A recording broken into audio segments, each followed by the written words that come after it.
नारद पराशर पुंडरीका व्यासाम्बरीश शुक शौनक भीष्मदार्यान् रुक्मां गदार्जुन वसिष्ठ विभीषणादि पुण्यानिमान् परम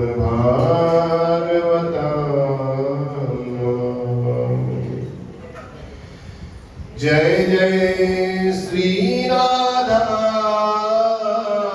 रमण जय जय नवल किशोर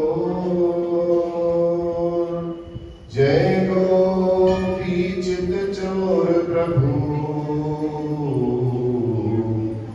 जय जय माखन चोर जय जय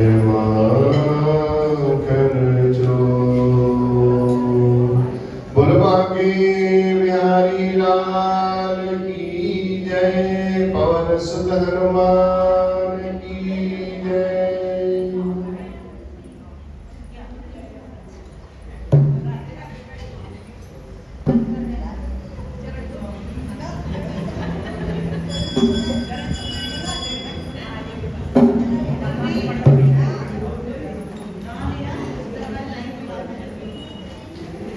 त्रिपुरारी ओ भोले भंडारी आओ न विषधारी हमारी पुकार से हम सब आए हैं तुम्हारे द्वार पे।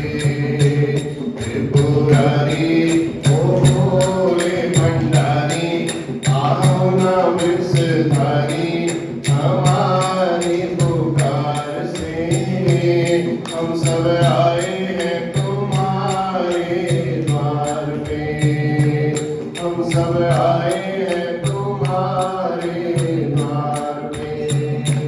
त्रिपुरारी ओ भोले भंडारी आओ न विषधारी हमारी पुकार से हम सब आए हैं तुम्हारे द्वार पे। हम सब आए हैं तुम्हारे द्वार पे।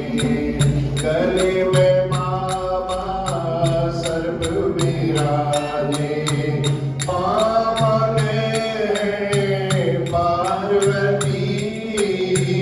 गले में बाबा सर्प विराजे पावने पार्वती।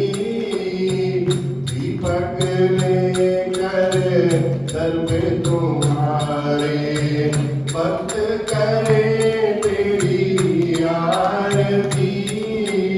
एक बार आओ दर्श दिखाओ हम भी दास हैं तेरे। ओ कैलासी काशी के वासी तुम हो अविनाशी जटा में गंगाधार के। हम सब आए हैं तुम्हारे द्वार पे।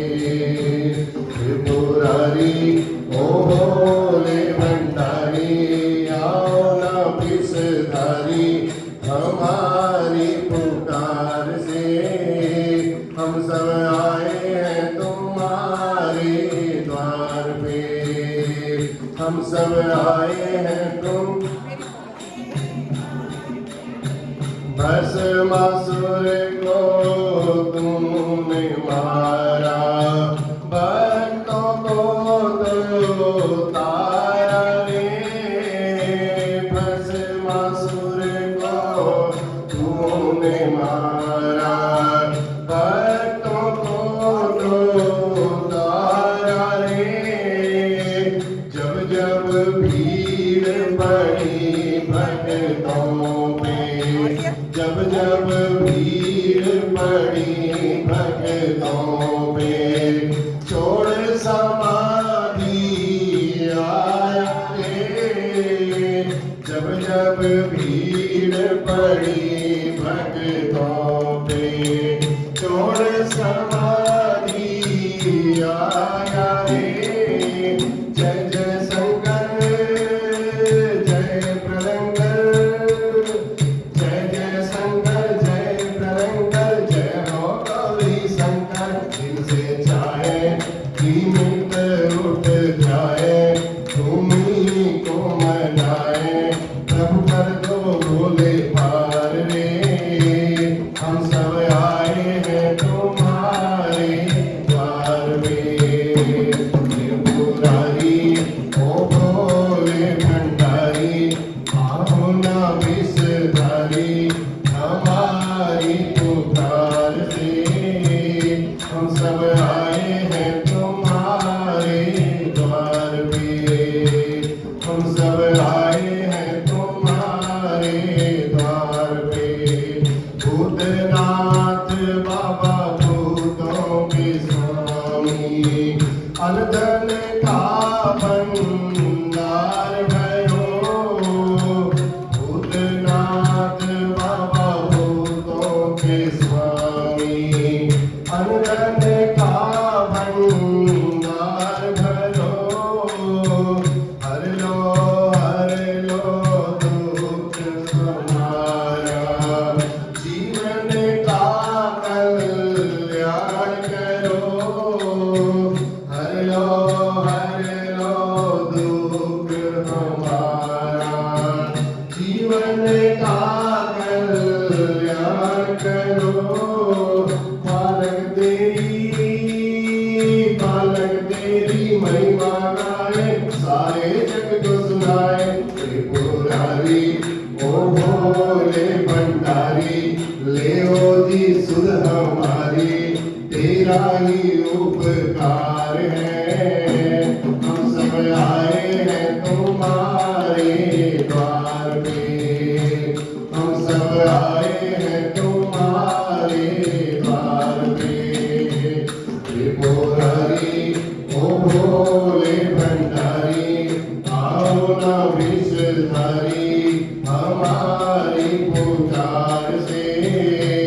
हम सब आए हैं तुम्हारे द्वार पे, हम सब आए हैं तुम्हारे द्वार पे, हम सब आए हैं तुम्हारे द्वार पे। बोल शंकर भगवान की जय।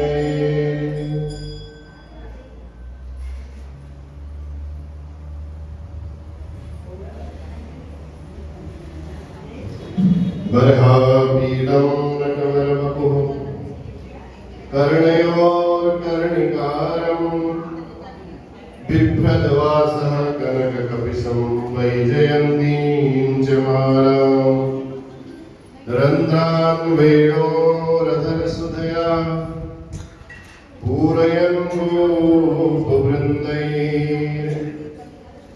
वृन्दारण्यं स्वपदरमणं, प्राविशत् गीतकीर्ति।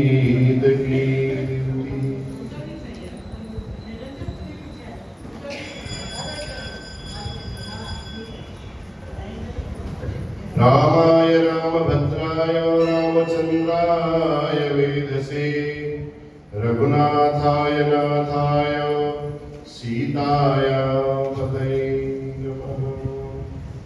नारद जी पितामह ब्रह्मा जी को कहते हैं, प्रभु भक्ति पूर्वक शालीग्राम जी का भी पूजन, गणपति जी का पूजन भी आपने बता दिया, लेकिन कार्तिक मास में दीपदान का बड़ा विशेष महत्व है। दीपदान कैसे करें, दीपदान का क्या महात्म्य है, इसके बारे में आप हमें बताएं। तब ब्रह्मा जी कहते हैं, नारद जी, राधा दामोदर की प्रसन्नता प्राप्त करनी हो, यदि भगवान की प्रीति प्राप्त करनी हो, तो कार्तिक के महीने में जैसी आपकी सामर्थ्य है, भगवान ने सामर्थ्य दी है, आप सोने का दीपक भी दान करिए। भगवान ने सामर्थ्य दिया, आप चांदी का भी करिए। सामर्थ्य दी है, तांबे का भी करिए।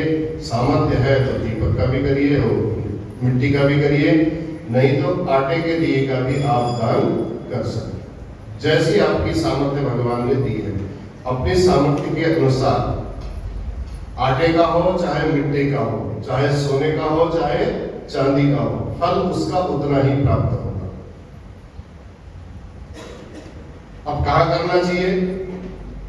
दीप प्रज्वलित करके देना चाहिए। घी का दीप जलाइए या तिल के तेल का घी जलाइए दीप दान देने के लिए।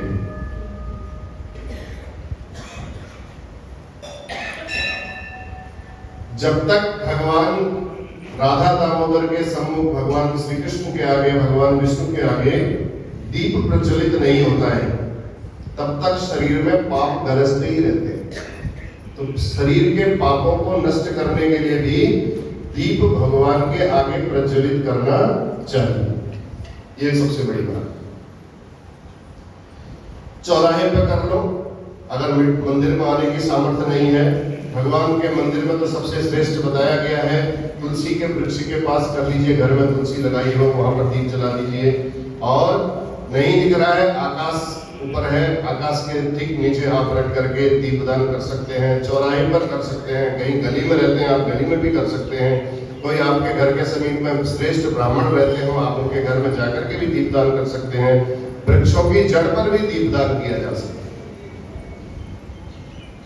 और घी का और तेल का, तिल के तेल का कर उसमें डाल करके दीपदान करना चाहिए। अब कार्तिक के महीने में यदि ब्राह्मण के घर में दीपदान किया जाए तो अग्निष्टोम यज्ञ होता है, बहुत बड़ा यज्ञ होता है। उस यज्ञ को करने से जितने फल की प्राप्ति होती है, दीपदान ब्राह्मण के घर में करने से उतनी ही प्राप्ति होती है। आकाश में अगर दीपक रखना है सबसे ऊंचाई पर, तो धन धान्य राज ऐश्वर्य का लाभ उसको प्राप्त होता है। दीपदान करते समय भगवान राधा दामोदर से प्रार्थना करनी चाहिए, हे प्रभु, मैं आकाश के स्वरूप में या भगवान विष्णु के सम्मुख या तुलसी वृक्ष के सम्मुख या ब्राह्मण के घर में ये दीपदान कर रहा हूँ, कर रही हूँ। इससे हे प्रभु हम आपको नमस्कार करते हैं। इसका जो भी अनंत पुण्य फल है आपकी कृपा से वो हमें प्राप्त हो, हमें मतलब हमारे परिवार को। तब बुद्धिमान नारद जी कहते हैं कि हे प्रभु, बुद्धिमान व्यक्ति कहते हैं कार्तिक मास में प्रातः काल मथुरा में स्नान करना भी बड़ा श्रेष्ठ बताया गया है। माघ मास में प्रयाग प्राप्त करो, वैशाख में गंगा नदी में स्नान यदि हो जाए तो भी बहुत श्रेष्ठ है। ऐसी संक्रांतियां आती है, संक्रांतियों में जाकर के गंगा स्नान हो जाए तो वो भी बड़ा श्रेष्ठ बताया। जिस प्रकार सूर्योदय के होते ही अंधकार नष्ट हो जाता है, अभी तक अंधेरा था, जैसे सूर्योदय का समय नजदीक आ रहा है, ऐसे अंधकार दूर होकर के एकदम उजाला प्रकाश होने लग जा रहा है। तो ऐसे ही जैसे गरुड़ सर्पों को एकदम, सर्प जैसे गरुड़ को सर्प दिखाई देता है तुरंत पकड़ करके ले जाता है, ऐसी अंधकार सूर्योदय जैसी होता है अंधकार को एकदम खींच लेता है। ऐसी जैसे हम भगवान के सम्मुख दीपदान करते हैं, ऐसे हमारे पाप भी तुरंत समाप्त हो जाते हैं। तो इस प्रकार दीपदान का बड़ा महत्व है। और भगवान विष्णु के मंदिर में जैसा हमने पहले भी बताया, कीर्तन भी करना चाहिए, मार्जन भी करना चाहिए। मार्जन माने सफाई। जहां पर जिसको लगे कि यहाँ पर गंदगी है तो आपकी सामर्थ्य है, आप अपने हिसाब से उसको साफ कर दीजिए। भगवान के मंदिर में सफाई, कीर्तन और कार्तिक मास में ये सब जो करते हैं वे साक्षात भगवान के ही स्वरूप बताए गए, भगवान ही विष्णु की मूर्ति के समान। तो इस प्रकार पूर्व जन्म के पाप भी यदि आपके पास हो, यदि मंदिर में आपने कोई प्रक्षालन किया, कोई साफ सफाई की, तो उसके अनुसार भगवान विष्णु इतने संतुष्ट हो जाते हैं, आपके कई जन्मों के पापों का भी प्रक्षालन हो जाता है साथ। तब नारद जी कहते हैं, ब्रह्मा जी, हे प्रभु, अब हम आपने पूर्व जन्म के पापों के बारे में बताया, तो थोड़ा सा इसके बारे में विचार भी करते हैं कि पूर्व जन्म के पाप होते कैसे कैसे, किस किस पाप से। तब भगवान कहते हैं कि देखो, चिन्ह भगवान ने हमको जैसे जन्म दिया, कोई ना कोई हमारे चिन्ह बना दिए, उस चिन्ह के आधार पर हम ये निर्धारित कर सकते हैं कि हमारे पूर्व जन्म में ये पाप रहे होंगे, शायद तब हमको ये दोष इस जन्म में मिला है। तब बताते हैं कर्मों के भोग से पूर्व जन्म के पापों को जाना जा सकता है। जो क्षय रोगी है, ब्रह्म हत्यारा रहा होगा, उसने कुछ ब्राह्मण का वध किया होगा, वो क्षय रोगी होता है। गुरु पत्नी के साथ व्यभिचार करने वाला कुष्ठ रोगी हो जाता है। जिसने सोना चुराया होगा उसके नाखून खराब हो जाएंगे, और जिसने मद्यपान किया होगा उसके दांत खराब हो जाते हैं। इसी प्रकार ऐसे सब प्रकार से बताया गया, किसी को किसी प्रकार का लक्षण, किसी को किसी प्रकार का लक्षण, तो ऐसा हो तो इनका प्रायश्चित भी बताया गया। व्रत, चांद्रायण व्रत, अतिकृच्छ व्रत, पाप कृच्छ व्रत, कई प्रकार के व्रत हैं। कई में आपको धीरे धीरे एक एक ग्रास करके 15 दिन तक खाना है, कई में 15 ग्रास से नीचे नीचे एक एक दिन करके एक एक ग्रास करके घटाना है। ऐसे जो आपको लगता है कि मेरे कोई पाप रह गए थे पूर्व जन्म के, उन पापों को शांत करने के लिए ये जो प्रायश्चित रूपी व्रत बताए गए हैं, प्रायश्चित करना चाहिए। आप लोग भी जो व्रत इत्यादि करते हैं, इनसे भी कई प्रायश्चित होते हैं। भगवान की कथा को सुन लेते हो तो इससे सारे प्रायश्चित हो जाते हैं। कलयुग में केवल भगवान का नाम स्मरण कर लेना भी सभी प्रायश्चितों को कर लेने के बराबर है। अगर आपकी सामर्थ्य है, इतने शरीर में शक्ति है, आप 5-5 दिन 10-10 दिन तक उन व्रतों का पालन 15-15 दिन तक कर सकते हैं, तो आपके लिए वो बड़ा श्रेष्ठ बताया गया है। तो इस प्रकार शरीर के पापों को, पूर्व जन्म के पापों को नष्ट करने के लिए जो ये चांद्रायण इत्यादि व्रत बताए हैं, उन सबको बना करके फिर पंचगव्य बनाना चाहिए। कभी कभी पंचगव्य का पान भी कर लेना चाहिए, नहीं तो भगवान के चरणामृत का पान कर लेना चाहिए। रोज भगवान के चरणामृत का पान कर लो, उससे भी अकाल मृत्यु इत्यादि भी दूर हो जाती है। अकाल मृत्यु हरणम सर्व व्याधि विनाशनम, सारी आदि और व्याधि जितनी है उन सब का नाश हो जाता है। पंचगव्य का पान करना, गोमूत्र का पान करना, ये सब शास्त्रों में शरीर की व्याधियों को दूर करने के लिए भी बताए गए। उससे पाप भी और ताप भी, दोनों तीनों नष्ट हो जाते हैं।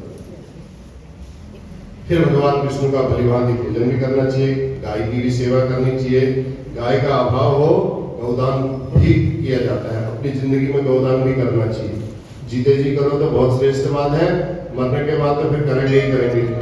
तो इसलिए गौदान नहीं हो तो गौ के बराबर जो दक्षिणा है वो दक्षिणा का दान करो। जैसी आपकी सामर्थ्य है वैसी सामर्थ्य के अनुसार गौदान भी करना चाहिए। तो ये कृच्छादि व्रत नहीं किए जा सकते हैं तो गौदान से भी उसका पुण्य प्राप्त किया जा सकता है, ऐसा शास्त्रों का वर्णन है। तो जिस प्रकार कृच्छ, प्रायश्चित इत्यादि इन सब व्रतों को करने से सारे मास के व्रत जितने होते हैं उनको, उनके फल को प्राप्त किया जा सकता है, भगवान के परम पद को प्राप्त किया जा सकता है। जिस प्रकार सभी नदियां समुद्र में समा जाती हैं, उसी प्रकार कार्तिक मास में भी सारे व्रत आ जाते हैं, सब समाहित है। कार्तिक मास में कल से व्रत शुरू हो गए और ये व्रत चलते ही रहेंगे अब पूरी दिवाली तक। तो इसलिए कार्तिक मास में सारे देवता भी स्नान करने के लिए आ जाते हैं। जहाँ गंगा जल का स्नान आपने किया, गंगा जल का नाम भी ले लिया, गंगा गंगा यो ब्रूया, गंगा शब्द भी मुंह से बोलो तो भी गंगा जल में स्नान करने का फल प्राप्त हो जाता है। तो ऐसे ही जैसे कार्तिक मास में सारे व्रत कार्तिक मास में समाहित रहते हैं, जिस प्रकार माता को प्राप्त करके जीव माता के ही आश्रित हो जाते हैं, उसी प्रकार कार्तिक मास में भी जो व्रत इत्यादि हम करते हैं, उन व्रतों का सारा पुण्य फल भगवान के ही आश्रित हो जाता है। फिर भगवान बेड़ा पार लगाने वाले होते हैं। इसलिए मैंने आपको शुरू में बोल दिया कि जब भगवान के आगे जयकारा लगाए तो हाथ ऊपर करके सरेंडर करके लगा देना चाहिए।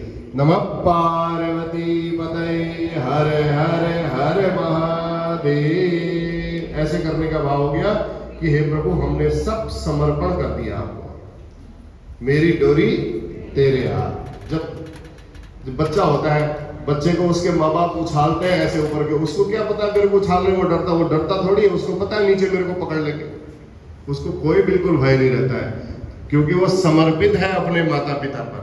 उसको पता है मुझे कुछ पता हो ना हो, वो बिल्कुल अज्ञानी है।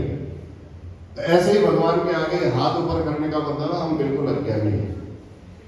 आपने ही हमारा बेड़ा पार करना है, आपने ही हमारी नैया पार करनी है, आपने ही हमको इस भवसागर से भी पार करना है। बोल शंकर भगवान की जय। जय श्री राधे श्याम। चलिए, तो इस प्रकार कार्तिक मास में ये चौथा अध्याय संपन्न हुआ। बोल कार्तिक महात्म्य की जय। चलिए दिया जलाइए, आरती करिए।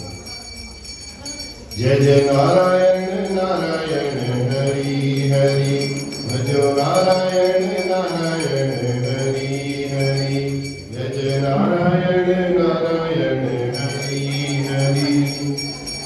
श्री भागवत भगवान की है आरती, पापियों को पाप से है तारती। श्री भागवत भगवान की है आरती, पापियों को पाप से है तारती। ये हमारे ग्रंथ ये मुक्ति पंथ ये पंचम वेद निराला, नव ज्योति जगाने वाला। ये अमर ग्रंथ ये मुक्ति पंथ ये पंचम वेद निराला, नव ज्योति जगाने वाला। हरि नाम यही हरि नाम यही, हरि नाम यही हरि नाम यही, ये जग मंगल आरती। पापियों को श्री भागवत भगवान की है आरती, पापियों को पाप से है पार। ये शांति गीत पावन पुनीत, पापों को मिटाने वाला, हरि दर्श कराने वाला। ये शांति गीत पावन पुनीत, पापों को मिटाने, हरि दर्श दिखाने वाला। ये सुख करनी ये दुख हरनी, ये सुख करनी ये दुख हरनी। श्री मधुसूदन की आरती, पापियों को श्री भागवत भगवान की है आरती, पापियों को। ये मधुर बोल जगबंद बोल, सन्मार्ग दिखाने वाला, बिगड़ी को बनाने वाला। ये मधुर बोल जगबंद बोल, सन्मार्ग दिखाने वाला, बिगड़ी को बनाने वाला। श्री राम यही घनश्याम यही, श्री राम यही घनश्याम यही, प्रभु की महिमा की आरती। पापियों को पाप से है तारती, श्री भागवत भगवान की है आरती। पापियों को पाप से है तारती, पापियों को पाप से है तारती, पापियों को पाप से तारती। कर्पूर गौरम करुणावतारम संसार सारम भुजगेन्द्रहारम, सदा वसंतं हृदयारविन्दे भवं भवानी सहितं नमामि। कर्पूर गौरम करुणावतारम संसार सारम भुजगेन्द्रहारम, सदा वसंतं हृदयारविन्दे भवं भवानी सहितं नमामि। जोर से बोलिए जयकारा। बोल गणपति भगवान की, उमा महेश्वर भगवान की, अर्धनारीश्वर भगवान की, जगत जननी जगदम्बे माता की, लक्ष्मी नारायण भगवान की, राजा रामचंद्र महाराज की, भाग्य बिहारी लाल की, पवन सुत हनुमान की, सत्य सनातन धर्म की, अधर्म का, प्राणियों में विश्व का, गौ माता की गंगा मैया की, भारत माता की, नमः पार्वती पतये, हर हर हर महादेव।